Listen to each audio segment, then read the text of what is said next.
ইনস্টাগ্রামে স্বামীর ছবিতে একটি লাভ রিয়াক্ট থেকে শুরু হলো সন্দেহ। আর সেই ঘটনাকে কেন্দ্র করে ধূপগুড়ির ওভারব্রিজ সংলগ্ন ভেমটিয়া এলাকায় পরিবারের স্বামী স্ত্রীর মধ্যে চরম অশান্তি সৃষ্টি হয়। পরবর্তীতে পারিবারিক বিবাদ ক্রমে দুই পরিবারের মধ্যে ছড়িয়ে পড়ে, যার জেরে গুরুতর জখম হন ওই মহিলার দিদি বিউটিও। স্থানীয় সূত্রে জানা গেছে, ধূপগুড়ির বাসিন্দা শাহজাহান আলীর একটি ছবিতে তার এক পরিচিত মহিলা লাভ রিয়াক্ট দেন ও মেসেজ পাঠান।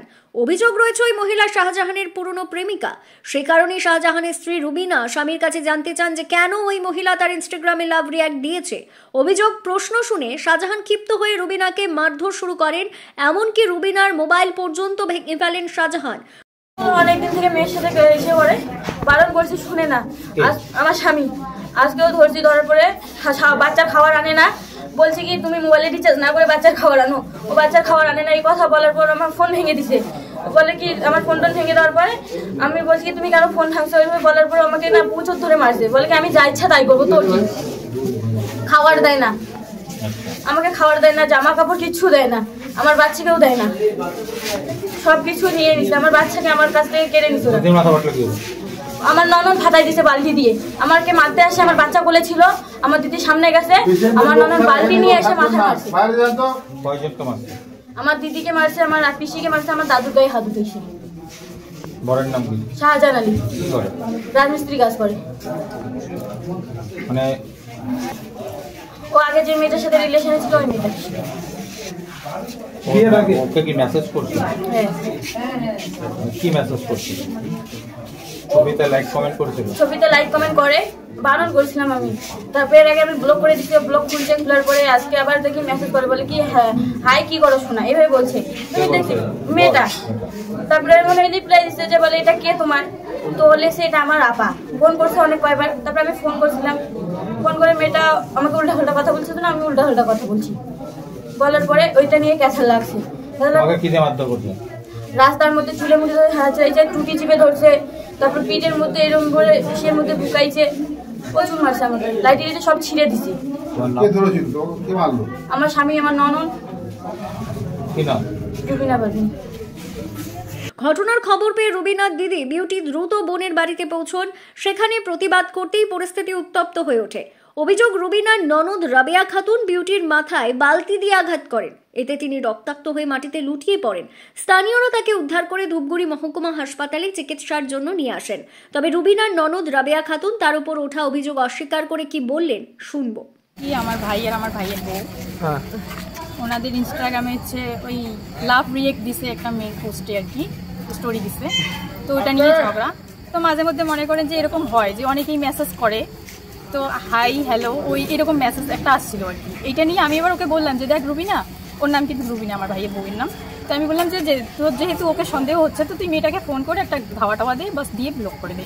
এরকম করে বলার পর ও আবার ফোন করে মেয়েটাকে ধাওয়া দিল, দেওয়ার পরে ব্লক করে দিল। দেওয়ার পরে এই যে এটা নিয়েই ক্যাসাল। এখন আমার ভাই নাকি ওকে বলছে কি যে তুইও না মেসেজ করিস, তোর মোবাইলেও না অনেক ছেলে মেসেজ করে। তো এই কথাটা বলার সাথে সাথে ও কি করলো, ওর মোবাইলটা ভেঙে দিল। মানে ওর বউ আছে রুবিনা মেয়েটা, ও নিজের মোবাইলটা নিজেই ভেঙে দিল।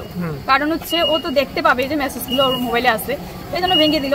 এবার ভেঙে দেওয়ার পর বলতেছে কি তুই দেখা আমাকে মেসেজটা, তুই আমাকে দেখা কে মেসেজ করছে। এইরকম করে ক্যাসাল করতে করতে বলতেছে হয় আমাকে টাকা দে মোবাইলে, না হয় আমাকে ছেড়ে দে, না হয় আমি মরবো, না হয় তোকে মারবো, এরকম বলতেছে। পাড়া প্রতিবেশী সবাই আটকাতে পারেনি। প্রথমে মানে আমরা সারাদিন কাজ করি, মাও আজকে ধান টান কাটছে, অনেক অসুস্থ ছিল। আমি রান্না টান্না করতেছি আর বাচ্চাটাকে কোলে নিয়ে আসছি। মাথাটা ফাটছে কি যখন ওর আন্টি আর ওর বড় বোন, মেয়েটার বড় বোন, ওরা দুজন মিলে আমাকে ধরছিল মারার জন্য, আমাকে আর আমার মাকে ধরছে। তারপর ওই পাড়া প্রতিবেশী সবাই মিলে যখন ওদেরকে ধরছে, ও সবাইকে মারতেছে। ওইখানে আবার পুলিশ ছিল, এটা আবার ছিল। আমরা ওদেরকে আটকাতেই পারছিলাম না মেয়েটাকে, মানে মারধর করতেছে সবাই, ফাঁসি হতে যাচ্ছে। তো এইরকম পরিস্থিতিতে আমি বাড়িতে ফোন করে ওর আন্টিকে বললাম যে আপনারা আসেন, দেখেন আপনাদের মেয়ে এরকম মরতে যাচ্ছে, বাচ্চাটাকে নিয়ে মরতে যাচ্ছে, এবার যদি কিছু একটা হয় আপনারা তো আমাদেরকেই ধরবেন, তাই না? বাড়িটি দিয়ে মাথায় মেরেছেন? না না, এরকম কিছু না। হ্যাঁ সেটা বলছি, দাঁড়ান। তারপরে হচ্ছে এরকম ওরা বলতেছে কি না ও মরুক, তারপরে দেখা যাবে, এরকম করে করে। তারপরে আমি তো আর আটকাতে পারতেছি না। প্রথমে আমি একজন পুলিশ অফিসারকে ধুপগুড়ি থানার, ওনাকে ফোন করলাম। তো উনি আগে এখানে ছিল, এখন নাকি অন্য কোথাও চলে গেছেন। তারপর ওনার সাথে কথা হইলো, হওয়ার পরে ফোনটা কেটে দিয়ে আমি আসি। তারপরে মা বাধ্য হয়ে কি বলছে কি যে না আমি গিয়ে থানা থেকে লোক নিয়ে আসি, নাহলে তো এদেরকে থামানোই যাচ্ছে না।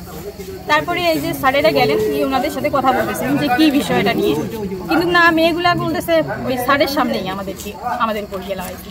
কিন্তু এখানে স্যারদের কোনো ইসে ছিল না, দোষ ছিল না। ওনারা যেরকম করে বলতেছে যে পুলিশ অফিসার এটা সেটা, ওনাদের কোনো দোষ ছিল না।